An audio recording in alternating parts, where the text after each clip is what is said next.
त्यामुळे अखेर महाविकास आघाडीचं जागा वाटप जाहीर झालेलं आहे।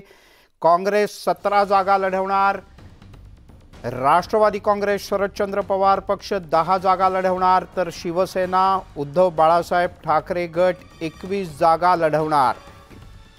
सांगली, भिवंडी आणि मुंबईतल्या जागांसह सर्व जागांची घोषणा करण्यात आलेली आहे।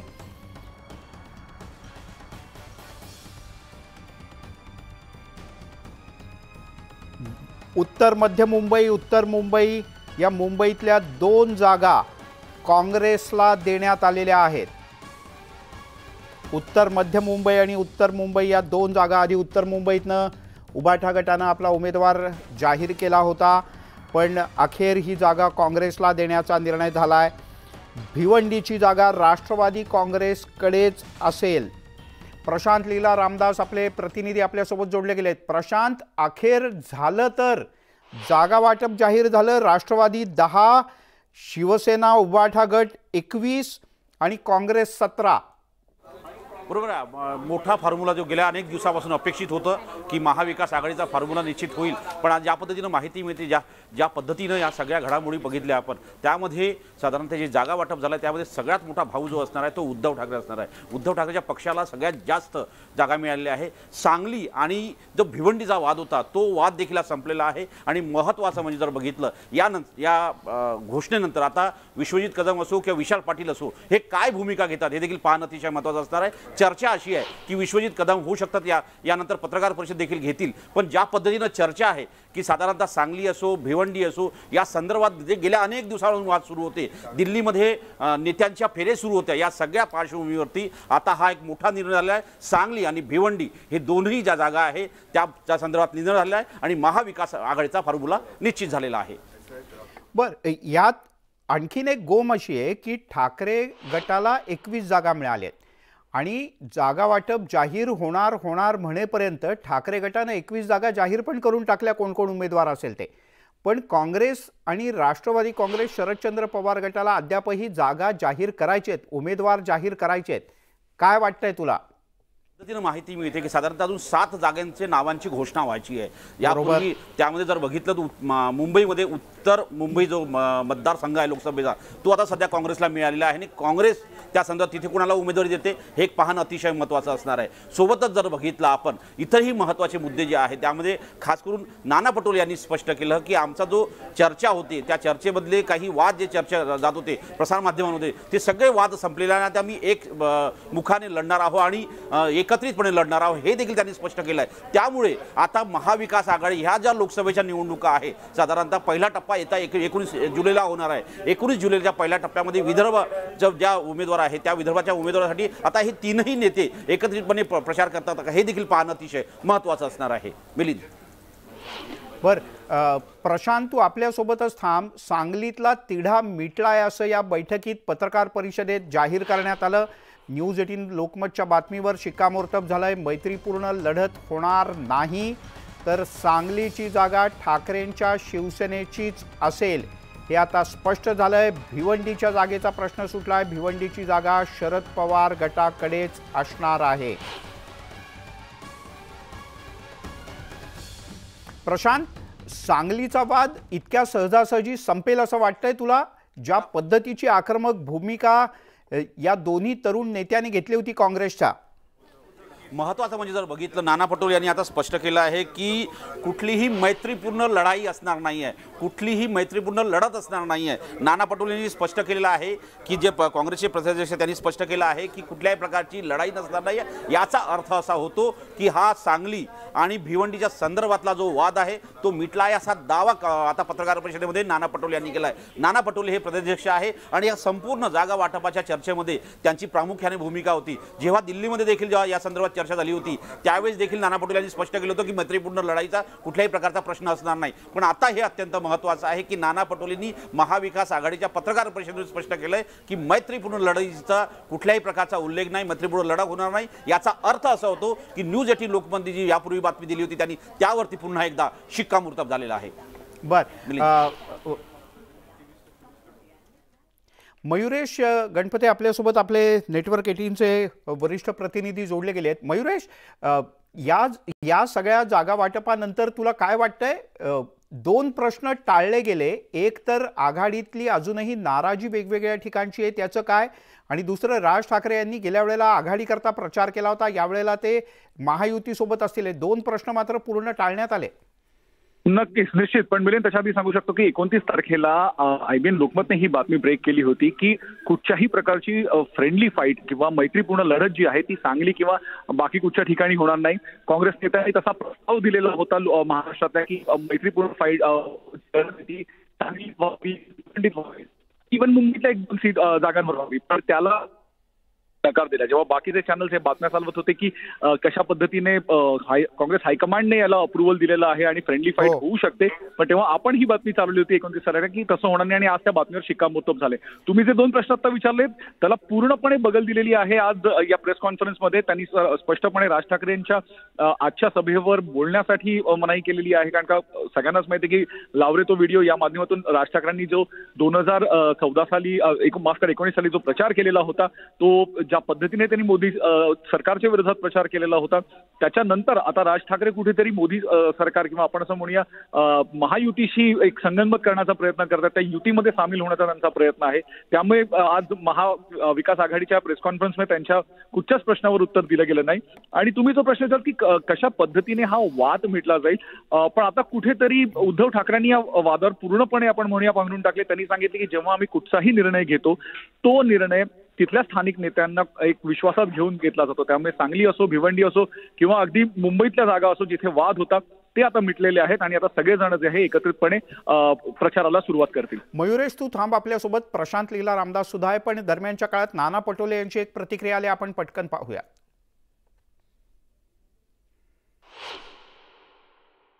आमचे सगळे कार्यकर्ते एकजुटीनं महाविकास आघाडीच्या उमेदवाराला जिंकून आणण्यासाठी पूर्ण प्रयत्न करणार. आपण जे काही प्रश्न विचारताय की मतं तुमची एकमेकाला जातील का, बिलकुल जाणार. कारण की राष्ट्रवादी आणि शिवसेना हे जे ओरिजिनल पक्ष आहेत त्यांचे दोन्ही नेते आमच्याजवळ बसलेले आहेत. मयुरेश आपल्यासोबत आहे आणि प्रशांत सुद्धा आपल्यासोबत आहे. मयुरेश, एक प्रश्न थोडक्यात, विधान भवनातल्या सगळ्या कामकाजात आणि गेल्या काही काळात तू विश्वजित कदम यांना जवळून बघितलंयस, भेटलायस अनेकदा. विश्वजित कदम आणि पाटील हे दोघंही बंडाच्या मूडमध्ये वाटतायत कालपर्यंत तरी. कालपर्यंत तरी साधारण ते नाराज होते, कारण का त्यांना हायकमांडकडनं किंवा काँग्रेसने जी लिडरशिप आहे ते त्यांच्याकडनं काही असे फर्म डिसिजन्स येत नव्हते किंवा काय नक्की करायचं आहे ते त्यांना माहिती नव्हतं. पण ज्या पद्धतीने उद्धव ठाकरेंनी आज उत्तर दिले की आम्ही कुठचाही निर्णय जेव्हा युती संदर्भातला घेतो आणि खास करून सांगली संदर्भातला, तेव्हा तिथले लोकल लीडर स्थानिक नेते जे आहेत त्यांना विश्वासात घेऊनच घेतला जातो. त्यामुळे आता कुठेतरी आपण म्हणूया की विशाल पाटील असो किंवा विश्वजित कदम असो यांची नाराजगी थोडी दूर करण्यात उद्धव ठाकरे आणि महाविकास आघाडीला यश आलेलं दिसतंय. पण अजून विश्वजित कदम यांनी ऑफिशियली काही कमेंट याच्यावर केलेली नाहीये. बर मयुरेश, तू राहत आपल्यासोबत. प्रशांत, राष्ट्रवादी काँग्रेसला सगळ्यात कमी जागा मिळाल्यात या सगळ्या वाटाघाटींमध्ये, फक्त 10 जागा, आणि त्यातही 3 जागांवर अजूनही राष्ट्रवादीचे उमेदवार जाहीर झालेले नाहीयेत. कुठे नेमकं गाडं अडलंय राष्ट्रवादीचं? बरोबर आहे. राष्ट्रवादीच्या संदर्भात जर बघितलं आपण, ज्या पद्धतीने माहिती मिळते की साधारणतः जी चर्चा होती की राष्ट्रवादीला बऱ्यापैकी जागा मिळेल, ती जर बघितलं आपण तर त्या जागा आता जर बघितलं 10 जागा त्यांना मिळते. त्या बहुतांश जागेवरती त्यांनी उमेदवार घोषित केलेले आहे. बारामतीचा उमेदवार घोषित केलेला आहे, त्यानंतर शिरूरचा उमेदवार घोषित केला आहे. असे अनेक महत्त्वाचे ठिकाणी जे गेल्यावेळी त्यांनी विजयी झाले होते लोकसभेमध्ये, त्या सगळ्या जागांवरती उमेदवार घोषित केले. पण उर्वरित जागा ज्या आता आजही स्पष्ट करण्यात आलेल्या आहेत त्या संदर्भात माढा नाही अजून. सातारा माढा, तेच म्हणतोय मी, साताऱ्यामध्ये उमेदवार घोषित केले नाही आहे. चर्चा होती अशी होती की पृथ्वीराज चव्हाण यांनी राष्ट्रवादी काँग्रेस पक्षात प्रवेश करावा आणि तिथे त्यांची उमेदवारी लढावी. पण खुद्द पृथ्वीराज चव्हाण यांनी स्पष्ट सांगितलं की मी या संदर्भात कुठल्या निर्णय नाही, मला जर लढायचं असेल तर मी पंजाबवर लढेल. त्यामुळे हे आता महत्त्वाचं आहे की तिथे कुठले उमेदवार असणार आहे. या सगळ्या घडामोडींमध्ये आता राष्ट्रवादी काँग्रेस पक्ष यांची काय भूमिका असेल हे देखील पाहणं अतिशय महत्त्वाचं असेल. मयुरेश या पत्रकार परिषदेत उपस्थित होता. मयुरेश, जाहीरनामा असा नाही, पण जाहीरनाम्याच्या अनुषंगानं काही मुद्दे मात्र या आघाडीच्या पत्रकार परिषदेत सांगण्यात आले, त्याबद्दल काय सांगशील? नक्कीच. उद्धव ठाकरेंना जेव्हा प्रश्न विचारला गेला तेव्हा त्यांनी सांगितलं की आम्ही जाहीरनामा तर हे करू, पण त्यांनी काँग्रेसचा जो जाहीरनामा आहे त्याचं कौतुक फार केलं. त्यांनी सांगितलं की सगळेच मुद्दे जे काँग्रेसच्या जाहीरनाम्यातले आहेत ते महत्त्वाचे आहेत आणि महाराष्ट्राला धरून जर अजून काही वेगळे मुद्दे आम्हाला वाटले की जे अधोरेखित करावेसे किंवा लोकांपर्यंत घेऊन जाण्याचे, तर त्याच्यासाठी आम्ही नक्कीच वेगळा जाहीरनामा जो आहे तो महाविकास आघाडीचा जाहीर करू. बर, थोडंसं तुम्ही दोघांनी थांबा आपल्यासोबत. सांगली जिल्ह्यातले काँग्रेसचे नेते अचानक नॉट रिचेबल झालेले आहेत. ही पत्रकार परिषदेत पहिल्यांदा ज्या वेळेला यादी वाचून दाखवली आणि ज्या वेळेला स्पष्ट झालं की सांगली सेनेचीच, त्यावेळेपासून सांगली जिल्ह्यातले काँग्रेसचे नेते नॉट रिचेबल आहेत. काँग्रेसचे नेते विश्वजित कदम, विशाल पाटील, आमदार विक्रम सावंत नॉट रिचेबल आहेत. जिल्हा कार्यालयासमोर शुकशुकाट आहे सांगलीच्या. मयुरेश, सांगलीत उदय जाधव आपल्यासोबत जोडले गेलेत, आपले प्रतिनिधी. उदय, काय नेमकं झालंय? फोनची बॅटरी संपली का? इथून पुढे नॉट रिचेबल. उदयचा संपर्क तुटला, पण आसिफ मुरसल आपल्यासोबत जोडले गेलेत. आसिफ, एवढा शुकशुकाट सांगलीत झालं काय? मिलिंद सर, एकूणच बघितलं तरी गेल्या 8-15 दिवसापासून काँग्रेसचे कार्यकर्ते, काँग्रेसचे नेते विश्वजित कदम, विशाल पाटील आणि इतर वरिष्ठ कार्यकर्ते दिल्लीतले काँग्रेसला हा बालेकिल्ला राहावा, काँग्रेसचा बालेकिल्ला आहे यासाठी काँग्रेसला मतदारसंघ सुटावा सांगलीचा यासाठी प्रयत्न करत होते. परंतु त्यांचं काँग्रेसचं म्हणणं होतं की चंद्रहार पाटील हे नौके आहेत आणि 7-8 दिवसापूर्वी शिवसेनेत प्रवेश केला आहे आणि त्यानंतर त्यांना उमेदवार जाहीर झालाय. हा गेल्या 17 ते 16 वेळा हा काँग्रेसला निवडून आलेला आहे आणि हा काँग्रेसचा गड आहे. परंपरागत काँग्रेसचे या इकडे नेते होते आणि सगळ्यात महत्वाचं वसंतदादा नातून यांना सुद्धा ह्या डावलण्याचा प्रयत्न कुठेतरी केला जातोय. यामुळे काँग्रेसचे लोक आता नाराज झालेले आहेत असं कळतंय आणि सध्या ते मगाशी थोड्या वेळापूर्वी फोनमध्ये संपर्कात होते, परंतु आता सध्या नॉट रिचेबल आहेत आणि सगळीकडे काँग्रेसच्या भवनसमोर शुकशुकाट आहे. मिलिंद. बर, उदय पुन्हा आपल्यासोबत जोडला गेलाय. उदय, उद्धव ठाकरे आणि बाकीच्या सगळ्यांना शक्य होईल सांगलीतल्या या प्रमुख तरुण नेत्यांची समजूत काढणं?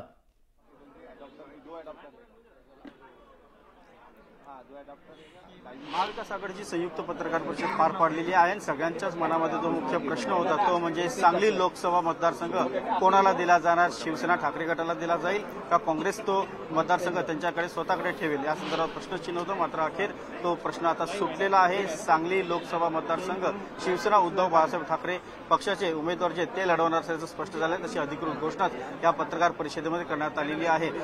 शिवसेना उद्धव बाळासाहेब ठाकरे पक्षाकडनं चंद्रहार यांचं नाव जे आहे ते तिथे जाहीर करण्यात आलं होतं. त्याच्या उमेदवारीला आक्षेप जो आहे तो काँग्रेसकडनं करण्यात आला होता. सांगलीचे जे स्थानिक आमदार आहेत विश्वजित कदम यांनी या संदर्भात एक आक्रमक भूमिका घेतली होती. त्यासाठी ते दिल्लीतल्या त्यांच्या हायकमांडशी देखील भेटण्यासाठी गेले होते आणि त्यांनी तिथे मागणी केली होती की विशाल पाटील जे आपले उमेदवार त्यांना तिथे उमेदवार द्यावी महाविकास आघाडीकडनं. त्यामुळे तिथे एक शिष्टाई जी आहे पडद्यामागे मोठ्या प्रमाणात घडत होती. मात्र अखेर ती शिष्टाई आता फेल झाली असं म्हणावं लागेल.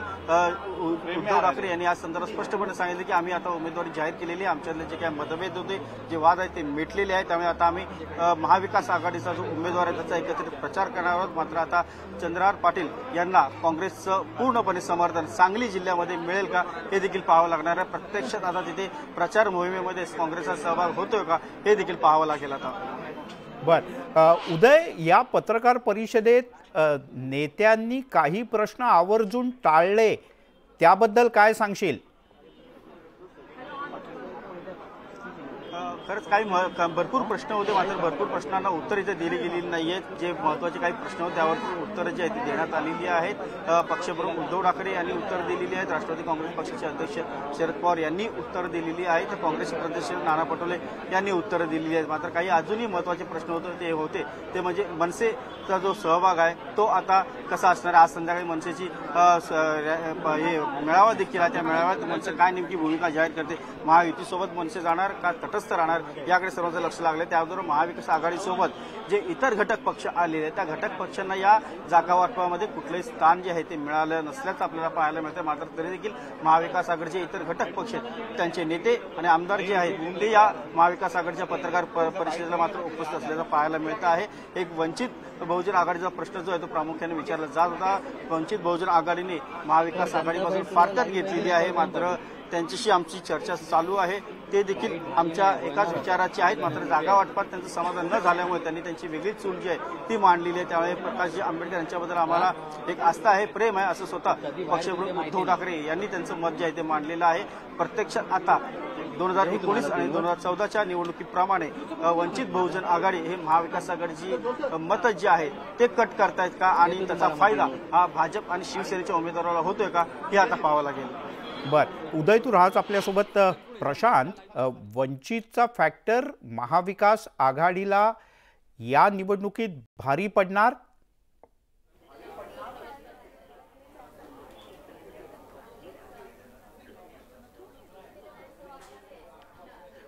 प्रशांत, माझा आवाज पोहोचतोय?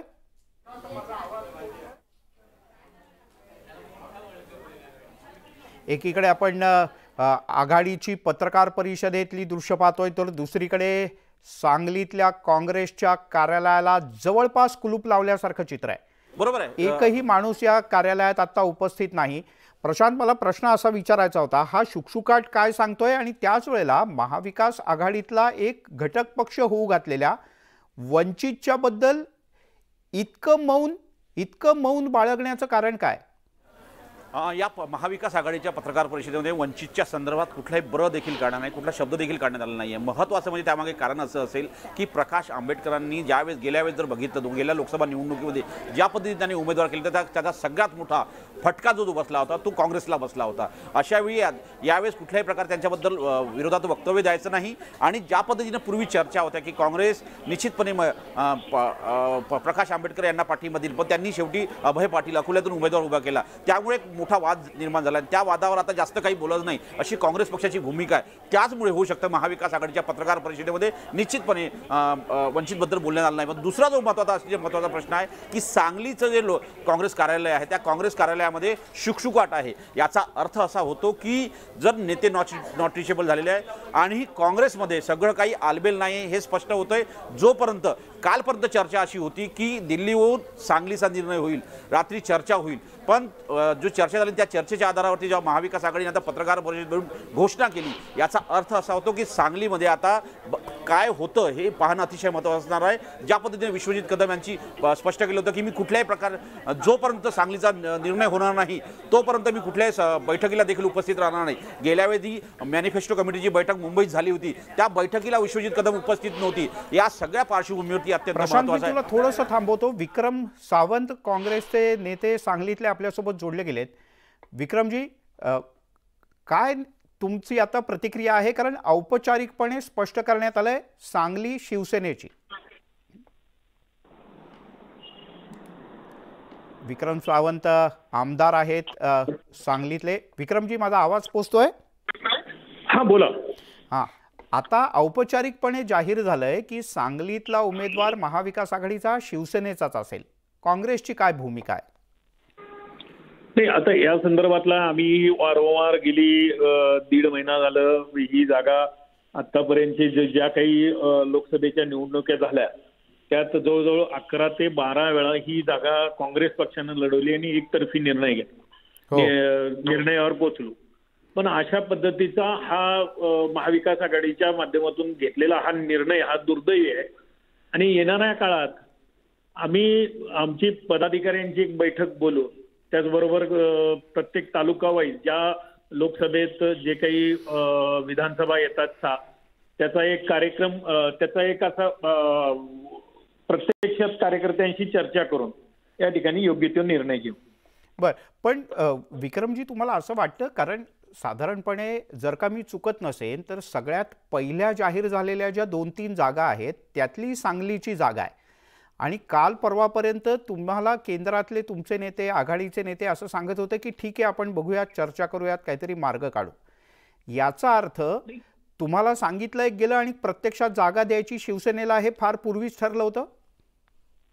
नाही, याच्या संदर्भातला जे काही महाविकास आघाडीचे जे काही नेतेवन आहेत त्याच्या संदर्भात जी काही बैठक झाली त्या संदर्भातला एक निर्णय काय झाला आम्हाला कल्पना नव्हती। पण ज्या वेळेस आम्ही या संदर्भातला आमच्या नेते मंडळींच्याकडे वारंवार पाठपुरावा घेत होतो आणि आम्ही ही जागा मेरिटवर मागत होतो आणि मेरिटवर जी जागा काँग्रेसला येते ती जागा आता ती शिवसेनेला देण्यात आलेली आहे। हे खरं तर सगळ्यात मोठं दुर्दैव आहे आणि मग याच्यातून आम्हाला असं वाटतंय की बाबा एकीकडं ही खरं तर म्हणजे लढाई ही लोकशाही विरुद्ध हुकुमशाही अशी असताना या संदर्भातली ही मिरिटची जागा जर सांगली लोकसभेची जर यांना देण्यात आली तर हे निर्णय योग्य नाही. बर, शेवटचा प्रश्न विक्रमजी तुम्हाला. विश्वजित कदम आणि विशाल पाटील हे दोघंही काल अतिशय ॲग्रेसिव्ह मोडमध्ये होते, ते ऐकण्याच्या फारसे मनस्थितीत नव्हते. काय होऊ शकतं? नाही, या संदर्भातला पुढचा जो निर्णय आहे तो या संदर्भातला आमचे वरिष्ठ नेते विश्वजित कदम, त्याचबरोबर विशाल पाटील, जयश्री वहिनी, पृथ्वीराज पाटील, जे काही आमचे सांगली जिल्ह्याचे काँग्रेस कमिटीचे जे पदाधिकारी आहेत त्यांची एक आम्ही बैठक बोलवतोय आणि त्या बैठकीत जो पुढचा निर्णय असेल त्या निर्णयाच्या अनुषंगानं पुढं प्रत्येक तालुका वाईज कार्यकर्त्यांची मतं जाणून घेऊन योग्य तो पुढचा निर्णय घेतला जाईल. बर, विक्रमजी धन्यवाद. विक्रम सावंत जिल्हाध्यक्ष काँग्रेसचे आणि आमदार, त्यांनी असं म्हटलं होतं की कार्यकर्त्यांशी चर्चा करू आणि निर्णय घेऊ, पण या क्षणी तरी सांगलीची जागा शिवसेनेलाच राहील असं जाहीर झाल्यापासून पाहतो आहोत. आज सकाळपासून सांगलीतल्या काँग्रेसच्या कार्यालयात पूर्णतः शुकशुकाट आहे. त्यामुळे सांगलीतलं कृष्णेचं पाणी बाकी कितीही संथ वाहत असलं तरी यावेळेला मात्र त्यात बरेच प्रवाह बदलतील असं तूर्तास तरी चित्र आहे. विश्वजित कदम, विशाल पाटील हे अद्यापही नॉट रिचेबल आहेत, पण ज्यांनी आत्ताच टीव्ही लावला आहे त्यांच्या माहितीकरता महाविकास आघाडीची पत्रकार परिषद थोड्याच वेळापूर्वी पार पडली. ठाकरे गटाला सगळ्यात जास्त म्हणजे 21 जागा जाहीर करण्यात आलेल्या आहेत. हे सगळे उमेदवार ठाकरे गटानं जाहीर केले आहेत. राष्ट्रवादी काँग्रेसला 10 जागा मिळालेल्या आहेत, त्यांचे अजूनही 3 उमेदवार जाहीर व्हायचे राहिले आहेत. काँग्रेसनं 17 जागांवर निवडणूक लढवण्याचं निश्चित केलेलं आहे. ज्यांना सहकारी पक्ष असं म्हटलेलं आहे त्यांना कोणत्याही प्रकारची जागा देण्यात आलेली नाही. या पत्रकार परिषदेत बोलताना संजय राऊत आणि नाना पटोले यांनी काय म्हटले पाहूया. शिवसेना 21 जागा लढते, शिवसेना 21, काँग्रेस पक्ष 17 आणि राष्ट्रवादी काँग्रेस पक्ष 10 जागांवर लढते आहे. आणि अत्यंत या जागांचं वाटप हे अत्यंत खेळीमेळी सहजरित्या झालेलं आहे. आणि या 48 जागांवर कशा प्रकारे